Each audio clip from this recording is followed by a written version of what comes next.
നമസ്കാരം. വയനാട് തുരങ്കപാത നിർമ്മാണ മേഖലയിലെ മണ്ണിടിച്ചിലിനെ തുടർന്നുണ്ടായ ദുരന്തത്തിൽ സത്യത്തിൽ നമ്മുടെ സർക്കാരും മുഖ്യമന്ത്രിയും ഒക്കെ നടത്തിക്കൊണ്ടിരിക്കുന്ന പ്രതികരണങ്ങൾ കാണുമ്പോൾ എന്തൊക്കെയാണ് ഈ കൊച്ചു കേരളത്തിൽ നടക്കുന്നതെന്ന് ചോദിച്ചു പോവുകയാണ്. സത്യത്തിൽ കേരളത്തിൽ ഒരു സർക്കാരുണ്ടോ, ഒരു മുഖ്യമന്ത്രി ഉണ്ടോ എന്നൊക്കെ തോന്നിപ്പോവുകയാണ്. ഒരു കഴിവുകെട്ട മന്ത്രിസഭയും ഒരു കഴിവുകെട്ട സർക്കാരും ഒരു കഴിവുകെട്ട മുഖ്യമന്ത്രിയുമാണ് കേരളത്തിൽ ഉള്ളതെന്ന് എന്തായാലും അവർ തന്നെ തെളിയിച്ചുകൊണ്ടിരിക്കുകയാണെന്ന് പറയാതിരിക്കാൻ കഴിയില്ല. നോക്കൂ, അവിടെ ഒരു ദുരന്തം സംഭവിക്കുന്നു. ശേഷം ആ ദുരന്തവുമായി ബന്ധപ്പെട്ടുകൊണ്ട് ഭരണകക്ഷി MLA മാരും ഒപ്പം മുഖ്യമന്ത്രിയുമൊക്കെ ഈ വിഷയത്തിൽ ഒരു രാഷ്ട്രീയം കളിക്കുന്നത് കാണുമ്പോൾ സത്യത്തിൽ കേരളം ഭരിക്കുന്നത് ഇടതുപക്ഷമല്ല, UDF ആണെന്ന് നിങ്ങൾക്ക് ഇപ്പോഴും അങ്ങ് മനസ്സിലായിട്ടില്ല എന്നാണ് എനിക്ക് തോന്നുന്നത്. കേരളത്തിലെ മുഖ്യമന്ത്രിയുടെ പ്രതികരണങ്ങളൊക്കെ കാണുമ്പോൾ അദ്ദേഹം ഇപ്പോഴും ഒരു പഴയ പ്രതിപക്ഷ നേതാവ് തന്നെയായിട്ടാണ് ഇരിക്കുന്നത് എന്നുള്ളൊരു തോന്നലാണോ അദ്ദേഹത്തിന് എന്ന് പോലും തോന്നിപ്പോയി എന്നുള്ളതാണ്. നോക്കൂ, ഈ ഒരു ദുരന്തവുമായി ബന്ധപ്പെട്ടുകൊണ്ട് മുഖ്യമന്ത്രി പറയുകയാണ്, മണ്ണ് അവിടെ നിന്ന് നീക്കം ചെയ്യാത്തത് കൊണ്ടാണ് ദുരന്തം സംഭവിച്ചതെന്ന് പറയുകയാണ്. ഒപ്പം മാധ്യമപ്രവർത്തകരോട് പറയുന്നു അതിനുവേണ്ടിയുള്ള നിർദ്ദേശങ്ങളൊക്കെ കൊടുത്തിരുന്നു, പക്ഷെ കരാർ കമ്പനി അത് നീക്കം ചെയ്തില്ല, അവരുടെ അനാസ്ഥയാണ്, അവരുടെ വീഴ്ചയാണ് ഈ ദുരന്തത്തിന് കാരണമെന്നാണ് അദ്ദേഹം പറയുന്നത്. അപ്പോ ഒരു മറുചോദ്യം സ്വാഭാവികമായിട്ട് ഉയർന്നു വരുമല്ലോ. അപ്പൊ പിന്നെ എന്തിനാണ് ഇവിടെ ഒരു സർക്കാരുള്ളത്? പിന്നെ എന്തിനാണ് ഒരു മുഖ്യമന്ത്രി ഉള്ളത്? അങ്ങനെ കരാർ കമ്പനി ആ മണ്ണ് നീക്കം ചെയ്തില്ലെങ്കിൽ അത് നീക്കം ചെയ്യിപ്പിക്കാനുള്ള കഴിവ് പോലും ഈ മുഖ്യമന്ത്രിക്കും സർക്കാരിനും ഇല്ലേ എന്നൊരു ചോദ്യം ഉയർന്നു വരുമല്ലോ. സ്വാഭാവികമായി നമ്മൾ അത് ചോദിക്കണമല്ലോ. ഇല്ലേ CMA എന്ന് ചോദിച്ചു പോവുകയാണ്. അതായത് കേവലം മണ്ണ് പോലും നീക്കം ചെയ്യാൻ പോലും കഴിവില്ലാത്ത ഒരു കഴിവുകെട്ട മന്ത്രിയും മുഖ്യമന്ത്രിയും ഒപ്പം സർക്കാരുമാണ് ഈ കേരളത്തിലുള്ളത് എന്ന് ആരെങ്കിലും പറഞ്ഞാൽ തെറ്റു പറയാൻ പറ്റുമോ? ഇല്ലേ, ഇല്ല. ഇനി ഇങ്ങനെയൊക്കെയാണ് സംഭവം എന്നിരിക്കട്ടെ, എന്തൊക്കെ കാര്യം സർക്കാരിന് ചെയ്യാൻ കഴിയും? അതായത് മറ്റൊരു കരാർ കമ്പനി ഉപയോഗിച്ചുകൊണ്ട് അവിടുത്തെ മണ്ണ് വേണമെങ്കിൽ നീക്കം ചെയ്യാം. ശേഷം അവിടുത്തെ നിലവിലെ കരാർ കമ്പനിക്കെതിരെ ഒരു ശക്തമായിട്ടുള്ള നടപടി സ്വീകരിക്കാൻ കഴിയും. ഇങ്ങനെ എന്തെങ്കിലുമൊക്കെ ചെയ്തിട്ടുണ്ടോ? ഇങ്ങനെ അവിടെ നിന്ന് മണ്ണ് നീക്കം ചെയ്യുന്നതിന് വേണ്ടി ഏതെങ്കിലും കരാർ കമ്പനിക്ക് ഉടമ്പടി കൊടുക്കുക അങ്ങനെ എന്തെങ്കിലും ചെയ്തിട്ടുണ്ടോ? ഇല്ല എന്നാണ് നമുക്ക് മനസ്സിലാക്കാൻ സാധിക്കുന്നത്. മാത്രമല്ല 25-ാം തീയതി ജൂണില് ഇവർ ഇങ്ങനെ ഒരു അപകടം ഉണ്ടാകും, അവിടെ ഒരു മണ്ണിടിച്ചിലിന് സാധ്യതയുണ്ട് എന്നുള്ള ഒരു കാര്യം കണ്ടെത്തുന്നുണ്ട്. കണ്ടെത്തിയ ശേഷം എന്താണ് സംഭവിച്ചിട്ടുള്ളത്? കണ്ടെത്തിയ ശേഷം കാര്യക്ഷമമായിട്ട് ഇടപെടാൻ കഴിഞ്ഞിട്ടുണ്ടോ? ഇല്ല. നിങ്ങളുടെ അനാസ്ഥയിൽ കൊടുക്കേണ്ടി വന്നത് 3 ജീവനുകളാണ്, 3 കുടുംബങ്ങളുടെ വെളിച്ചമാണ് നിങ്ങൾ ഇല്ലാതാക്കിയത്.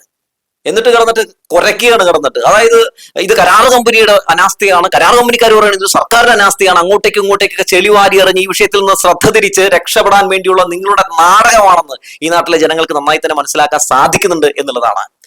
ഒന്ന് ആലോചിച്ച് നോക്കണേ. ഇപ്പൊ PWDയുടെ മിനിറ്റ്സ് ബുക്ക് പുറത്തു വന്നിട്ടുണ്ട്, അതിന്റെ കോപ്പി പുറത്തു വന്നിട്ടുണ്ട്. അതിൽ ഞാനിങ്ങനെ നോക്കുകയായിരുന്നു. അതിൽ പ്രധാനപ്പെട്ട ചില കാര്യങ്ങളൊക്കെ നമ്മളൊന്ന് നോക്കി പോകേണ്ടതുണ്ട്. പദ്ധതി പ്രദേശത്ത് കൂട്ടിയിട്ട മണ്ണ് കാരണം മഴക്കാലത്ത് സോയിൽ പൈപ്പിംഗ് സ്ലോപ്പ് സ്റ്റെബിലിറ്റി പ്രതിഭാസമോ കാരണം അപകടം ഉണ്ടാകാനുള്ള സാധ്യതയുണ്ടെന്നതിൽ പറയുന്നുണ്ട്. നോക്കൂ, അവിടെ ഇപ്പൊ ഈ മണ്ണിടിച്ചിൽ മൂലമാണല്ലോ അപകടം ഉണ്ടായത്, അതിപ്പോ സർക്കാർ സ്ഥിരീകരിച്ചിട്ടുണ്ടല്ലോ. അപ്പൊ അങ്ങനെയൊക്കെ കണ്ടെത്തിയിട്ടും ഇടപെടൽ നടത്തിയിട്ടില്ലെങ്കിൽ ആരുടെ അനാസ്ഥയാണ്? കരാർ കമ്പനിക്കാരുടെ മാത്രം അനാസ്ഥയാണോ? അവരുടെ മാത്രം അനാസ്ഥ എന്ന് പറഞ്ഞിട്ട് സർക്കാരിന് കൈ എഴുതാൻ പറ്റുമോ? ഇല്ല എന്നുള്ളതാണ്. സത്യത്തില് സർക്കാരിനെതിരെ ഒരു കേസ് എടുക്കുകയാണ് വേണ്ടത്. അല്ലാതെ എന്താണ് ചെയ്യേണ്ടത്? ഇത്തരത്തിൽ വലിയൊരു അപകടകരമായിട്ടുള്ള ഒരു അവസ്ഥ ഇവിടെ തന്നെ ഉണ്ടാക്കുന്ന ഒരു ദുരന്തത്തിനുള്ള എല്ലാ വഴികളും വെച്ചിട്ട് മരണം സംഭവിച്ച ശേഷം അയ്യോ ഞാനൊന്നും അറിഞ്ഞില്ലപ്പാ എന്ന് മാറി നിൽക്കുന്നത് എവിടത്തെ ന്യായമാണ് മിസ്റ്റർ VD സതീശൻ? മാത്രമല്ല ഇതുമായിട്ട് ബന്ധപ്പെട്ട് മാധ്യമപ്രവർത്തകർ ചോദ്യം ചോദിക്കുമ്പോൾ ഞാനിത് പണ്ട് പ്രവചിച്ചതല്ലേ എന്നൊക്കെ പറയുന്നതുകൊണ്ട് വല്ല കാര്യമുണ്ടോ? ഇന്ന് മാധ്യമപ്രവർത്തകരുടെ മുമ്പിലിരുന്ന് VD സതീശൻ വലിയ ഗീർവാണം അടിക്കുന്നുണ്ടായിരുന്നു. കുറെ ക്യാപ്സ്യൂളുമായിട്ട് കുറെ അടിമകൾ ഇറങ്ങിയിട്ടുണ്ട്. അതായത് ഞങ്ങളുടെ പ്രതിപക്ഷ നേതാവായിരുന്ന VD സതീശൻ അന്നേ ഇത് പ്രവചിച്ചതാണ്, ഇന്ന് അദ്ദേഹം മുഖ്യമന്ത്രിയായ ശേഷം പറഞ്ഞതൊക്കെ നടന്നില്ലേ എന്ന് പറയുന്ന ചില ആളുകളെയൊക്കെ കണ്ടു. എന്തുകൊണ്ട് മുഖ്യമന്ത്രിയായ ശേഷം അത് അങ്ങനെ സംഭവിക്കുമെന്ന് അറിഞ്ഞിട്ടും തടയാൻ ശ്രമം നടത്തിയില്ല?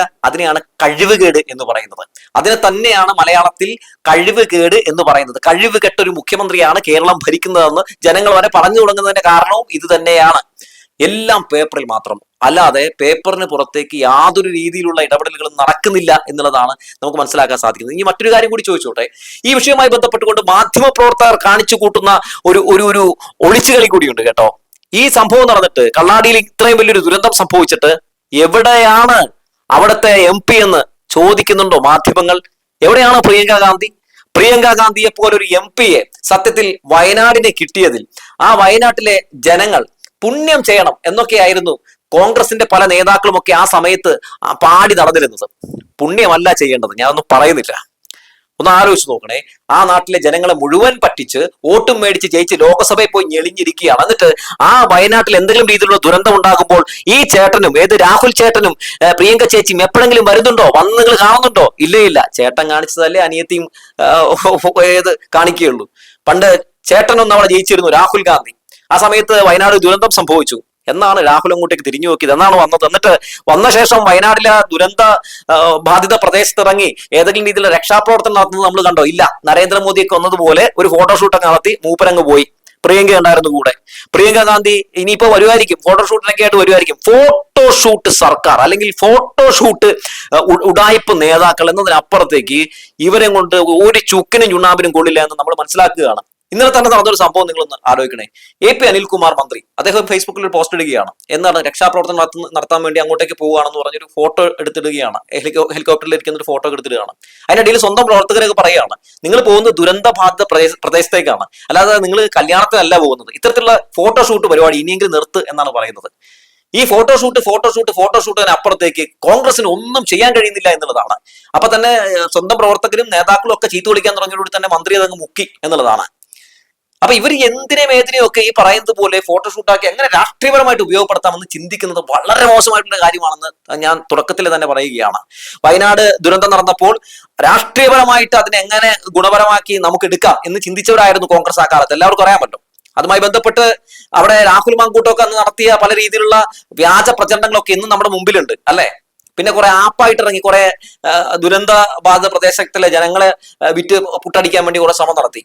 അതും അവസാനം വലിയ രീതിയിലുള്ള നാണക്കേടുണ്ടാക്കി. അങ്ങനെ കുറെ കാര്യങ്ങൾ ചെയ്യാമെന്നതിനപ്പുറത്തേക്ക് കാര്യക്ഷമമായിട്ട് ഇടപെട്ട് വിവേകപൂർവ്വമായിട്ടുള്ള ഒരു ഇടപെടൽ നടത്താൻ കോൺഗ്രസിന് എന്തുകൊണ്ടാണ് കഴിയാത്തത് എന്ന് തോന്നിപ്പോവുകയാണ്. ഇന്നലെ തന്നെ പ്രതിപക്ഷ നേതാവ് ഫേസ്ബുക്കിൽ പോസ്റ്റ് ഇട്ടിട്ടുണ്ട്. അത് കാണേണ്ട ഒരു പോസ്റ്റാണ് കേട്ടോ. വയനാട് മേപ്പാടി കള്ളാടി തുരങ്കപാത നിർമ്മാണ മേഖലയിൽ മണ്ണിടിച്ചിലിനെ തുടർന്നുണ്ടായ ദുരന്തം അങ്ങേയറ്റം ദാരുണവും ഞെട്ടിപ്പിക്കുന്നതുമാണ്. രക്ഷാപ്രവർത്തനം തുടരാനും അടിയന്തര വൈദ്യസഹായം ലഭ്യമാക്കാനുമുള്ള ഘട്ടമാണിത്. മണ്ണിനടിയിൽ കുടുങ്ങിക്കിടക്കുന്ന മുഴുവൻ പേരെയും പുറത്തെടുക്കാൻ അടിയന്തരമായ നടപടികൾ ആവശ്യമാണ്.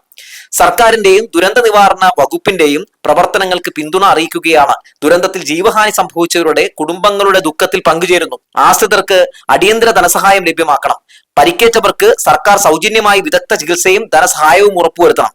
ഈ വിഷയവുമായി ബന്ധപ്പെട്ട് സ്വീകരിക്കേണ്ട അടിയന്തര നടപടികൾ സ്വീകരിക്കുന്നതിൽ ബന്ധപ്പെട്ടവരുടെ ഭാഗത്ത് വീഴ്ചയും കുറ്റകരമായ അനാസ്ഥയും ഉണ്ടായിട്ടുണ്ടോ എന്ന ഗൗരവപൂർവമായ പരിശോധന ആവശ്യമാണെന്നാണ് പറയുന്നത്. ഈ വിഷയത്തിൽ പോലും, അതായത് ഞങ്ങൾ സർക്കാരിനൊപ്പം കൂടെയുണ്ടെന്നൊരു പ്രതിപക്ഷത്തിന് പറയാൻ കഴിയുകയാണ്. സത്യം VD സതീശനൊക്കെ കണ്ടു പഠിക്കേണ്ടതുണ്ട്. കാരണം പ്രതിപക്ഷ നേതാവ് എന്ന നിലയിൽ താങ്കൾ ലോക ദുരന്തമായിരുന്നു. പ്രതിപക്ഷ നേതാവ് എന്ന നിലയിൽ എങ്ങനെയാണ് ഇത്തരം വിഷയങ്ങൾ സംഭവിക്കുമ്പോൾ ഒരു സർക്കാരിനൊപ്പം നിൽക്കേണ്ടത് എന്നതിനെ പറ്റി താങ്കൾക്ക് യാതൊരു ധാരണയും ഉണ്ടായിരുന്നില്ല. പക്ഷേ ഇവിടെ ഒരു പ്രതിപക്ഷ നേതാവ് എന്ന നിലയിലും പിണറായി വിജയൻ നല്ല പെർഫോമൻസ് കാഴ്ചവെച്ചുകൊണ്ട് എങ്ങനെ ഇടപെടൽ നടത്തണമെന്ന് മുഖ്യമന്ത്രിയെ കാണിച്ചു കൊടുക്കുകയാണ്. അല്ലാതെ മുഖ്യമന്ത്രി ചെയ്യുന്നത് പോലെ ഇവിടെ ന്യായീകരണങ്ങളൊന്നുമല്ല. മുഖ്യമന്ത്രി ഏത് വിഷയം വന്നാലും ന്യായീകരണങ്ങളും ചോദ്യങ്ങളും പരാതിപ്പെട്ടിയുമായിട്ട് രംഗത്തേക്ക് ഇറങ്ങിയിരിക്കുകയാണ്. പരാതിപ്പെട്ടി നിർത്തേണ്ട ആളല്ല മുഖ്യമന്ത്രി എന്ന് VD സതീശൻ ഇനിയെങ്കിലും ഒക്കെ മനസ്സിലാക്കേണ്ടതുണ്ട്. അതായത് എല്ലാ പരാതികൾക്കും പരിഹാരം കണ്ടെത്തേണ്ടവരാണ് മുഖ്യമന്ത്രി എന്നുള്ള കാര്യം VD സതീശൻ മറന്നു പോകരുത്. ആ പാഠം ഇനിയും പഠിക്കേണ്ടതുണ്ടെന്ന് പറഞ്ഞു വെക്കുകയാണ്.